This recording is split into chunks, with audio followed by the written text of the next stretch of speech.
Hola, ¿qué tal, señores? Soy el profesor José Luis González de Universo Automotriz y el día de hoy te quiero hablar un poco referente a los sensores. Los sensores los cuales se van a encargar de transmitir señales, no importando si el sistema es un sistema de inyección electrónica, un sistema de frenos ABS, transmisiones automáticas, direcciones electroasistidas, en fin, eso no importa. Básicamente tenemos la misma esencia. Los sensores se van a encargar de transmitir una serie de señales para convertir básicamente cualquier parámetro, ya sea físico, químico o biológico, en una magnitud eléctrica. Tú sabes que de las unidades y magnitudes eléctricas que nosotros tenemos es, por ejemplo, la tensión. La tensión, la cual se va a medir en volts o voltios. También tenemos nosotros la intensidad. La intensidad, la cual se va a medir en los amperes o amperios. También tenemos, por supuesto, a lo que sería la resistencia, que es la oposición al paso de la corriente, la cual se representa con los ohms y la letra griega omega. Y así lo mismo tenemos en la frecuencia, los hertz, la inductancia, los siemens o mho, la capacitancia, lo que son los faradios. En fin, hay muchas unidades de medida, muchas magnitudes que podríamos tener nosotros.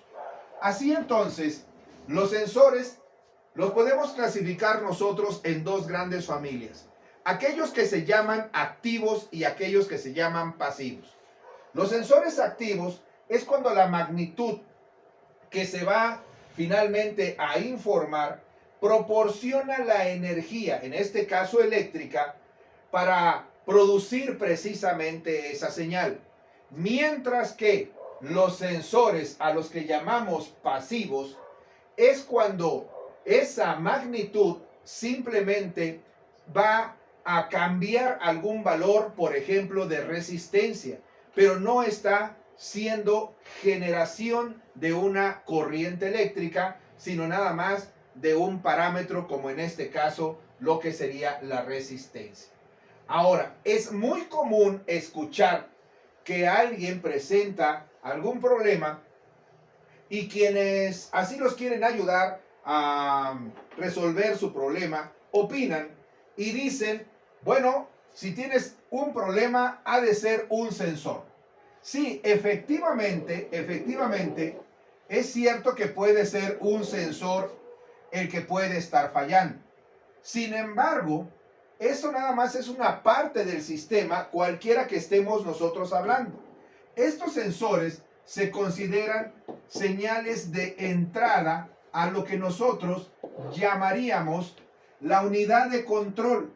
También se le conoce como centralita, o algunos le llaman EQ, le llaman EK, le llaman SM, le llaman PSM, dependiendo los sistemas que así controle, y que en un vehículo hoy día podemos tener más de 80 módulos de control distintos.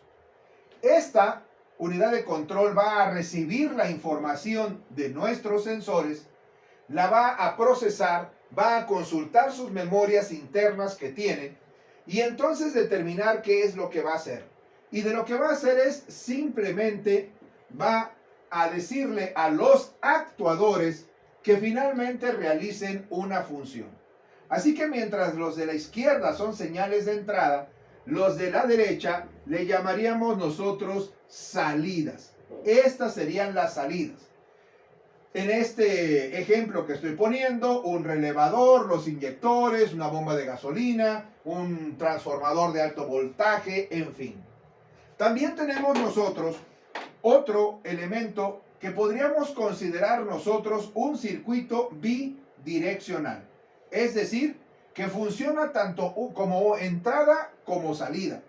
El conector de diagnóstico de los sistemas OBD2, 16 terminales, donde nosotros vamos a conectar netamente nuestro escáner.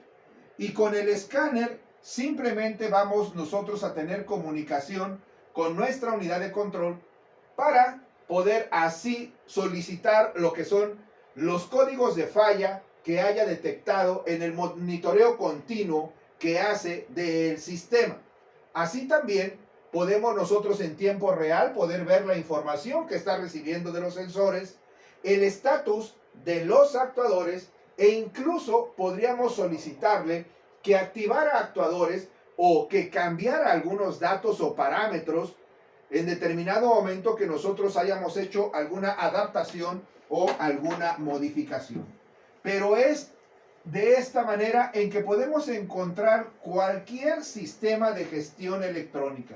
Siempre vamos a tener nosotros lo que son los sensores como señales de entrada, la unidad de control que recibe, procesa y determina qué es lo que tiene que hacer, y los actuadores que finalmente van a obedecer las órdenes que así fueron mandadas por esta unidad de control.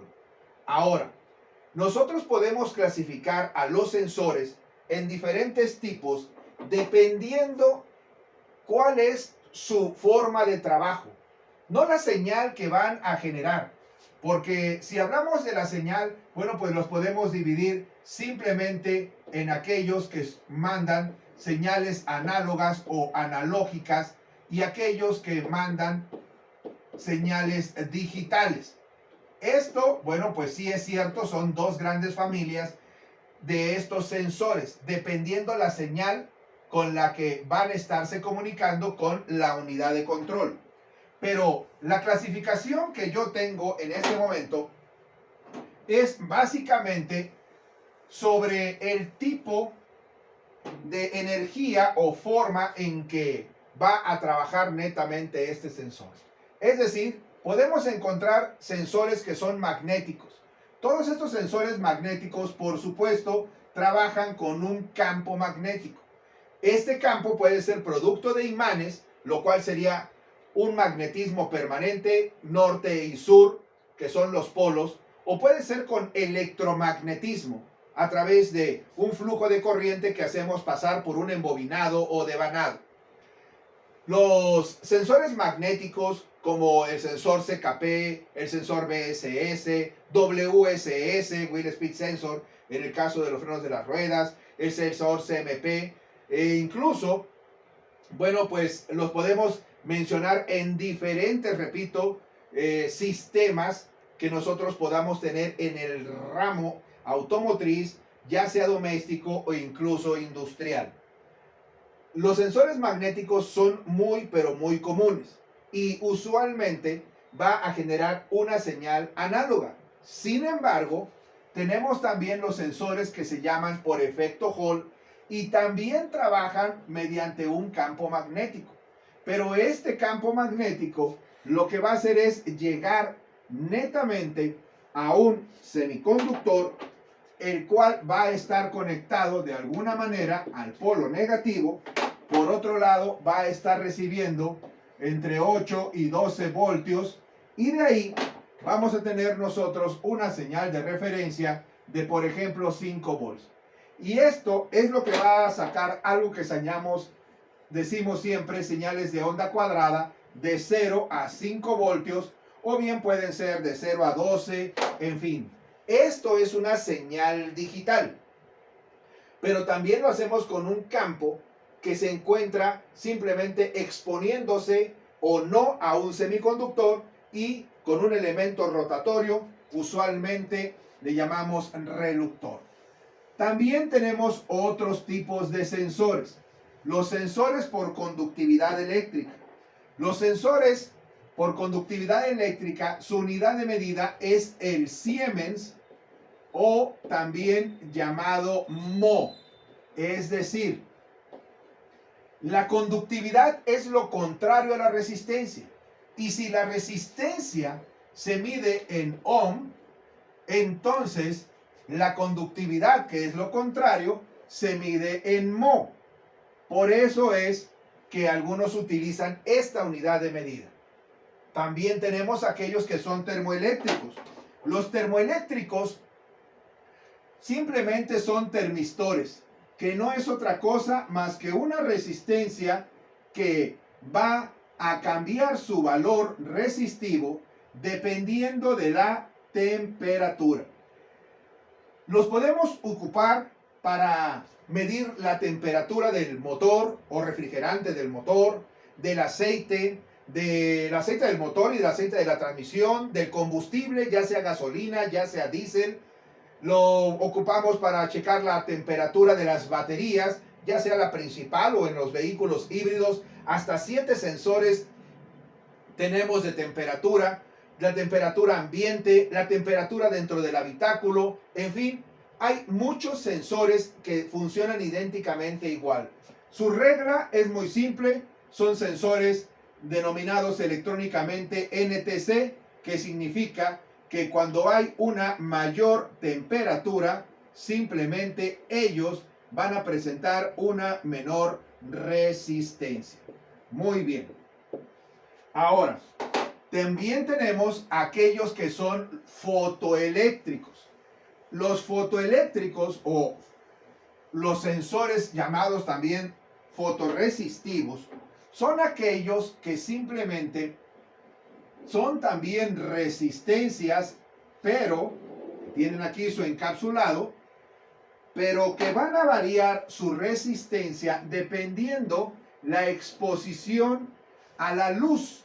Ellos van a cambiar finalmente su valor resistivo dependiendo de la luz. El término de foto deriva de los fotones, que puede aparecer tanto en la luz natural o la luz artificial, por ejemplo, la de este proyector que en este momento me está sirviendo para explicarte aquí brevemente lo referente a los sensores. De tal manera que, repito, va a depender de qué forma está enviando esta señal. Por ejemplo, los sensores que son los piezoeléctricos, esto fue a través del descubrimiento del cuarzo que tiene este fenómeno piezoeléctrico, tan simple como el hecho de que si nosotros le damos un golpe, una vibración a estos cristales de cuarzo, ellos van a generar un pulso eléctrico. Y, por cierto, es reversible. Podemos nosotros mandarles un pulso eléctrico y entonces provocar una deformación en lo que sería este cuarzo, pero ahora ya sería lo contrario. Ya no sería un sensor, sino sería un actuador, como en el caso de los inyectores piezoeléctricos que utilizamos en los sistemas de combustible de alta presión. Por otro lado, tenemos nosotros aquellos sensores que son ultrasónicos.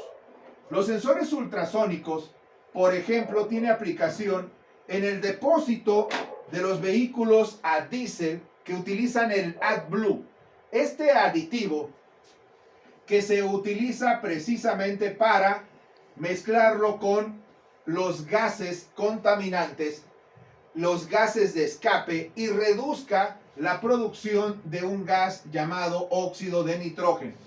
Este AdBlue se encuentra entonces en un depósito paralelo ahí al tanque de combustible, donde también tiene precisamente un inyector que va a suministrar, por orden de la unidad de control, va a suministrar una cierta cantidad del AdBlue.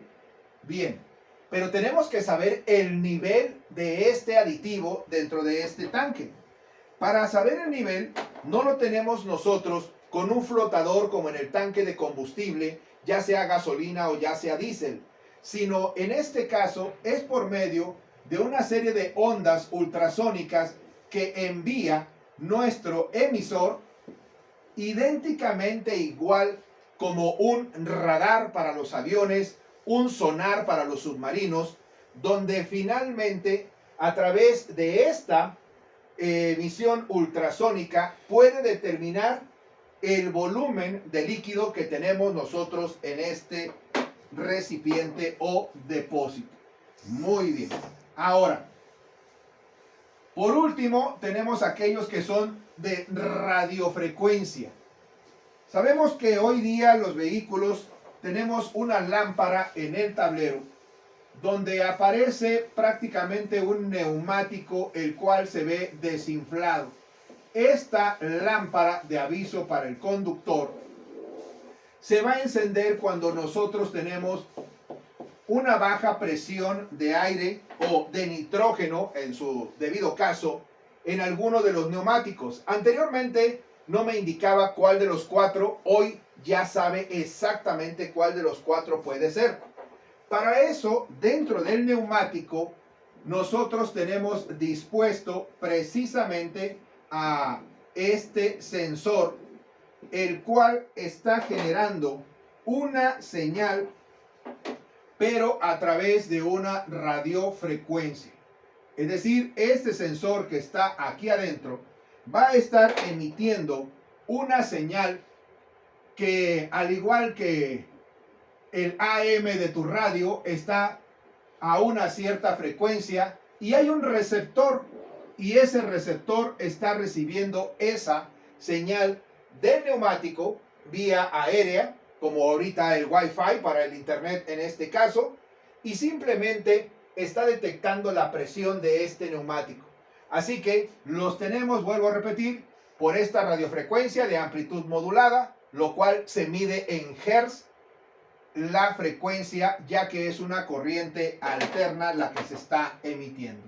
Y por último, ahora sí, aunque algunos no los consideran sensores, puesto que eléctricamente hablando son interruptores o conmutadores, la verdad es que también están considerados dentro de los sensores porque están informando de una cierta condición, ya sea que esté prendido o apagado, encendido, en on o en off.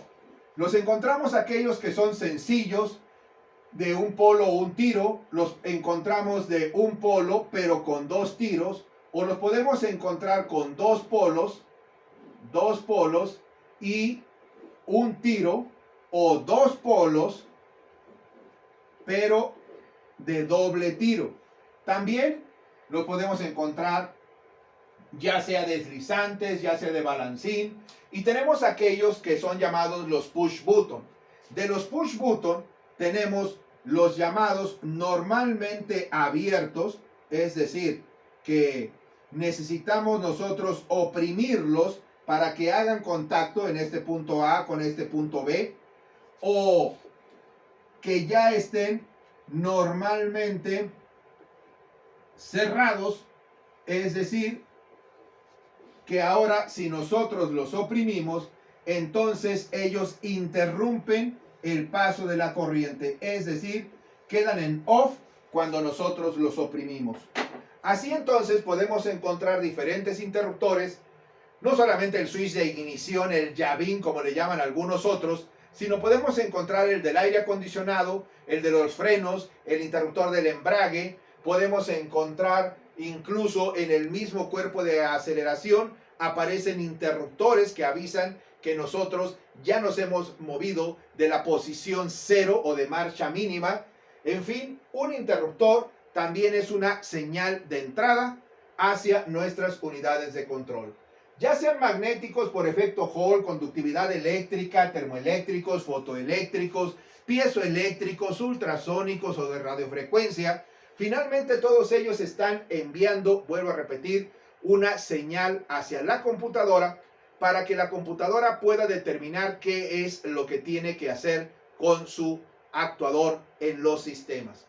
¿Y cómo los vamos a checar? Pues para eso es necesario entender el funcionamiento, qué es lo que hacen, en dónde se encuentran ubicados y cómo los podemos probar, ya sea de formas fáciles, utilizando herramientas más complejas como el multímetro, el osciloscopio, o bien a través de la misma línea de datos, a través de lo que es el escáner. Hay muchos métodos de diagnóstico, pero algo es importante entender.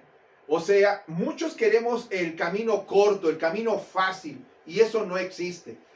Creemos que somos los médicos de los automóviles y que nos ponemos pues en comparación con los médicos que pueden en determinado momento hacer una operación de corazón. Pero nadie que estudie medicina nada más es llega a la escuela y dice, yo quiero un cuerpo y enséñame cómo le saco el corazón y le pongo otro, sin estudiar el funcionamiento del corazón, del sistema circulatorio. No puede existir, no puede existir pues ese camino corto hacia el aprendizaje. Así entonces, te invito a estudiar todos estos sistemas que más te llamen la atención y bueno, yo te presento la alternativa de los cursos en línea con el profesor José Luis González. Lo hacemos a través de Zoom y grabamos simplemente todas las clases, las cuales las puedes ver cuantas veces así lo consideres necesario.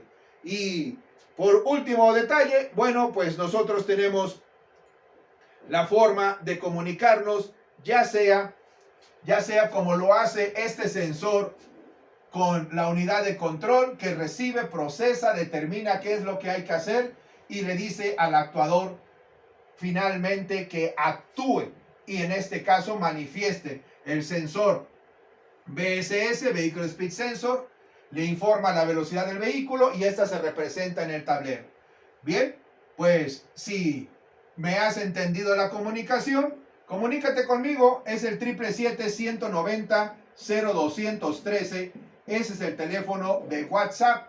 Ya sabes que si estás en otro país, puedes marcar la clave +52 para que finalmente podamos darte la información necesaria de cómo tomar esta serie de cursos en línea a través de Zoom, que es la mejor manera hoy día si nos encontramos a distancia. Sé que los cursos presenciales te llaman más la atención, pero al estar demasiado lejos, finalmente es el internet el que nos puede unir. Nos vemos en un siguiente video. Muchas gracias por tu atención.